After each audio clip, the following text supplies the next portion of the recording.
క్రీస్తునందు ప్రియులారా, మీకు శుభములు వందనములు తెలియజేస్తున్నాను. అనుదిన ధ్యానమునకు స్వాగతం. నిర్గమకాండము 9వ అధ్యాయము ఈ దిన మన ధ్యానాంశంగా ఉంది. ఈ 9వ అధ్యాయంలో మొదటి వచనంలో, తర్వాత యెహోవా మోషేతో ఇట్లా, నేను నీవు ఫరో యొద్దకు వెళ్ళి నన్ను సేవించుటకు నా ప్రజలను పోనిమ్ము.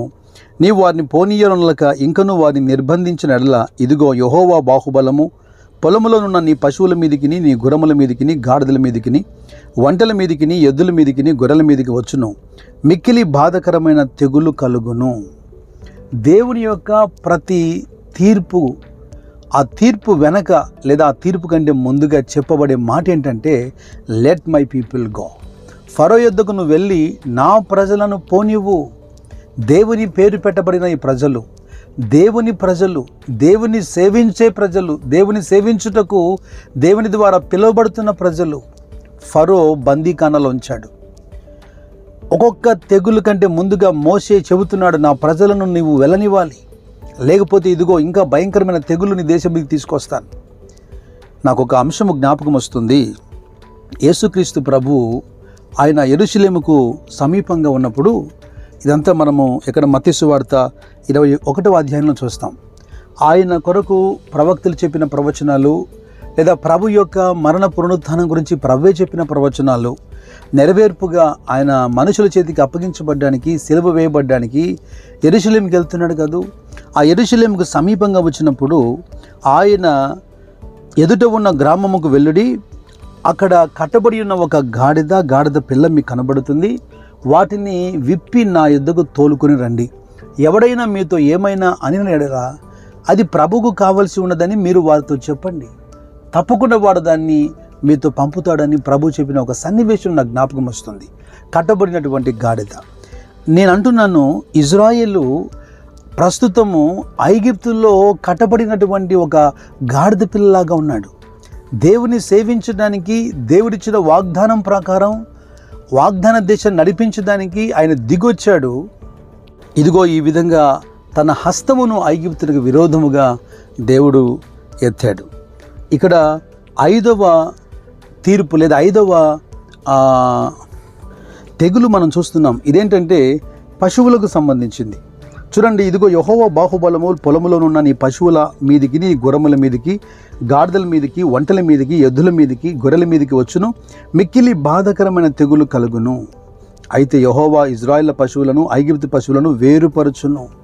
ఇక్కడ ఒక డిఫరెన్స్ మనం చూస్తున్నాం. చాలా సందర్భాల్లో, అంటే 2-3 సందర్భాల్లో ఇక్కడ ఐగుప్తులా జరిగింది. అంటే ఈగల గుంపు ఐగుప్తు అంతా ఉన్నప్పుడు ఇజ్రాయేల్ పాలనలో లేకపోవటం, కటిక చీకటి ఐగుప్తు అంతా అలుముకున్నప్పుడు ఇజ్రాయేల్ పాలెంలో వెలుగు ఉండటం. ఇక్కడ ఐగుప్తులో ఉన్న పశువులన్నీ చచ్చిపోతున్నాయి. ఫరో ఇజ్రాయేల్ పాలెలు ఎలా ఉన్నాయో చూసేదానికి మనుషుల్ని పంపించాడు, కానీ అక్కడ ఏ పశువు కూడా చావలేదు. ఈ డిఫరెన్స్ని దేవుడు తీసుకొచ్చాడు. అంటే తన ప్రజలను ఆయన వారి నుండి వేరు చేసేదానికి ఇది దేవుడు చేస్తున్నటువంటి ఒక డిఫరెన్స్. కీర్తన 78:48 నుంచి మనం చూస్తాం. వారి పశువులను వడగండ్ల పాలు చేసెను, వారి మందలను పిడుగుల పాలు చేసెను.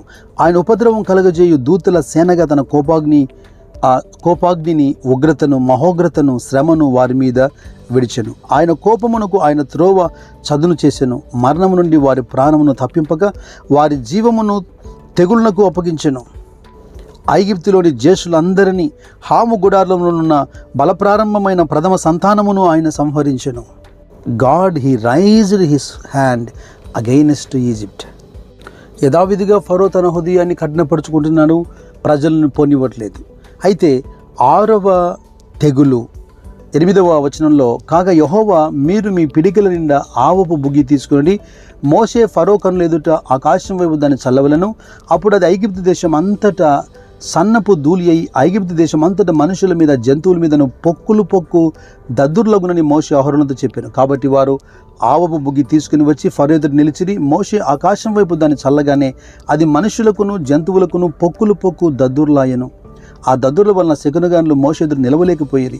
ఆ దద్దులు శకునగాన్లకును ఐగుప్తులందరికీ పుట్టెను. ఆయనను యెహోవా మోషేతో చెప్పినట్లు యెహోవా ఫరో హృదయం కఠినపరచును గనక వారు అతని మాట వినలేదు. సమూయేలు మొదటి గ్రంథము 5వ అధ్యాయంలో కూడా మనం ఇలాంటి అంశాలు చదువుతాం. 6వ వచనం నుండి, యెహోవా హస్తము అష్టోదు వారి మీద భారముగా ఉండెను. అష్టోదు వారిని దాని సరిహద్దులలో ఉన్న వారిని ఆయన గడ్డల రోగముతో మొత్తి వారిని హతము చేయగా, అష్టోదు వారు సంభవించిన దాన్ని చూచి, ఇజ్రాయేల్ దేవుని హస్తము మన మీదను మన దేవత యొగు దాగోను మీదను బహుభారముగా ఉన్నది. లోకమంతా వ్యతిరేకమైన దేవుని హస్తము ఒకవేళ మన పక్షాన ఉంటే ఎవడు నిజంగా దేవుని హస్తం నుంచి మనం ఏం చేయలేడు. కానీ దేవుని హస్తమే ఒకరికి వ్యతిరేకమైందనుకోండి, లోకమంతా వచ్చి ఆ వ్యక్తికి సహాయం చేసిన దేవుని హస్తం నుంచి విడిపించగలుగుతారా? యెహోవా భయంకరుడు, దహించు అగ్ని అయి ఉన్నాడు. ఆయన చేతిలో పడుట భయంకరమని లేఖనం స్పష్టంగా మాట్లాడుతుంది కదా. అపోస్తుల రోజుల్లో కూడా అపోస్తులు ఒక మాట అంటారు, పౌలును బర్నబాను పిలిపించి పెరిగి పౌలు అనే ఒక అధిపతి వాక్యాన్ని వింటూ కాస్త విశ్వాసాన్ని కనపరుస్తున్నటువంటి సమయంలో ఎలుమ అనే గారడివాడు అతని విశ్వాసాన్ని పాడు చేయడానికి వాడు పూనుకొని వాడు చేస్తున్న ప్రయత్నాల్ని ఈ పౌలు చూసినప్పుడు పౌలు అంటాడు, కపటముతోను సమస్త దుర్మార్గముతో నిండినవాడా, అపవాది కుమారుడా, సమస్త నీతికి విరోధి, నీవు ప్రభు యొక్క తిన్నని మార్గములు చెడగొట్టడం మానవా, ఇదిగో ప్రభు తన చెయ్యి నీ మీద ఎత్తి ఉన్నాడు. ఎప్పుడైతే ఆ మాట పలుకుతున్నాడో, నీవు కొంతకాలం గుడ్డివాడపై సూర్యుని చూడకుందువని చెప్పాడో, వెంటనే మబ్బుయు చీకటి వాడిని కమ్మిన గనక వాడు అటు ఇటు తిరుగుతూ ఎవడైనా తన చేయి పట్టుకొని నడిపించునా అని వెతుకుతూ ఉన్నాడు. ఆ అధిపతి జరిగిందని చూసి ఆశ్చర్యపోయి ప్రభునందు విశ్వాసం ఉంచాడు. దేవుని యొక్క హస్తం నిన్న నేడు నిరంతరము ఆయన ఏకరీతిగా ఉన్నాడు. ఆయన మారని దేవుడు. తన ప్రజలను శత్రువు చేతిలో నుంచి విడిపించడానికి ఆయన బాహువు చాపబడినట్టే తన ప్రజలు కూడా తన చిత్తానికి వ్యతిరేకంగా జీవించినప్పుడు ఆయన ఒక డివైన్ వార్నింగ్. ద్వితీయోపదేశకాండము 28వ అధ్యాయంలో మీరు గమనించండి 27వ వచనాన్ని, యెహోవా ఐగుప్తు పుంటి చేతను, మూలవ్యాధి చేతను, కుష్టు చేతను, గజ్జి చేతను నిన్ను బాధించును, నీ వాటిని పోగొట్టుకొనజాలకుందువు. ఆయన యొక్క ఆజ్ఞలు అనుసరించి జీవించినప్పుడు ఎటువంటి ఆశీర్వాదాలు దీవెనలు వస్తాయో అధ్యాయం ప్రారంభములు వివరిస్తూ, ఆయన ఆజ్ఞలను కట్టడలను అనుసరించకుండా వ్యతిరేకంగా జీవించిన వానికి కలిగేటువంటి ఆ తెగుల గురించి మాట్లాడుతున్నప్పుడు ఈ మాట పలకబడుతుంది. మరొక చోట, గిలాదులో గుగ్గిలము లేదా, నా ప్రజలకెందుకు స్వస్థత కలగట్లేదు, వైద్యుడా నిన్ను స్వస్థపరుచుకో, ఇలాంటి మాటలు మనం చదువుతున్నప్పుడు మనం ఏం గ్రహించాలి? దేవుని అనుమతి లేకుండా, దేవుని చిత్తము లేకుండా ఎవడు కూడా మనల్ని ఈ రోగాల బారి నుంచి విడిపించలేడు. దేవుని ప్రజలమైన మన జీవితాల్లో దేవుని అనుమతి లేకుండా ఏది మనకు ప్రాణహాని కలగజేయదు. ఇంత కఠినమైనటువంటి మాటలు వినవలసి వచ్చినా నిర్గమకాండంలో, అంటే ఈ ఐగుప్తు రోగాలు ఏంటో మనకు కాస్త అర్థం అవ్వాలి. ఇది సాధారణంగా జనరల్గా వచ్చే డిసీజెస్ కాదు ఇవి. ఎందుకంటే నిర్గమకాండం 15వ అధ్యాయంలో 26 వచనం మనం గమనిస్తే, మీ దేవుడైన యెహోవా వాక్కును శ్రద్ధగా విని ఆయన దృష్టికి న్యాయమైనది చేసి ఆయన ఆజ్ఞలకు విధేయులై ఆయన కట్టడలన్నింటినీ అనుసరించి నడిచినట్లా నేను ఐగుప్తులో కలగజేసిన రోగములలో ఏదియూ మీకు రానియను, నిన్ను స్వస్థపరచు యెహోవాను నేనే అనెను. ఇవి నీటి వల్లనో, వాతావరణం వల్లనో, ఆహారం వల్లనో వచ్చే సాధారణమైనటువంటి ఆ తెగుళ్ళు రోగాలు కాదు ఇవి. దేవుని ద్వారా తీర్పుగా పంపబడినటువంటి భయంకరమైన రోగాలు ఉన్నాయే, కనుకనే అంటున్నాడు ఐగుప్తు రోగాలు అని. వాటిని మీకు రానివ్వను.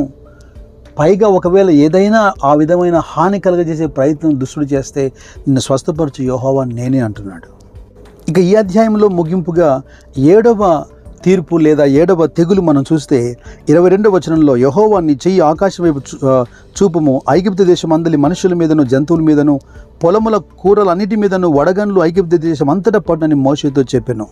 మోషే తన కర్రను ఆకాశము వైపు ఎత్తినప్పుడు యెహోవా ఉరుములను వడగండ్లను కలగజేయగా పిడుగులు భూమి మీద పడుచుండెను. యెహోవా ఐగుప్తు దేశం మీద వడగండ్లు కురిపించెను.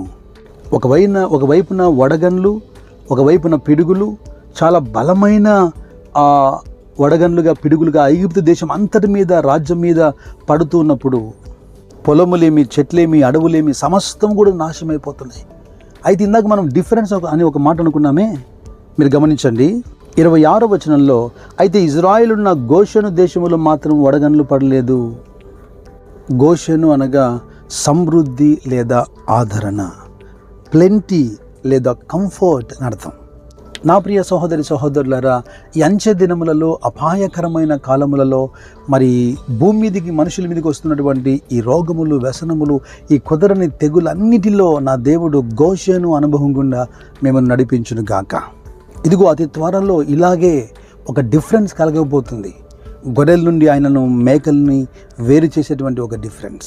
ఆయన రాకడలో లోకం మీదకి రాబోయే ఆ తీర్పుల నుంచి దేవుడు మిమ్మల్ని విడిపించును గాక.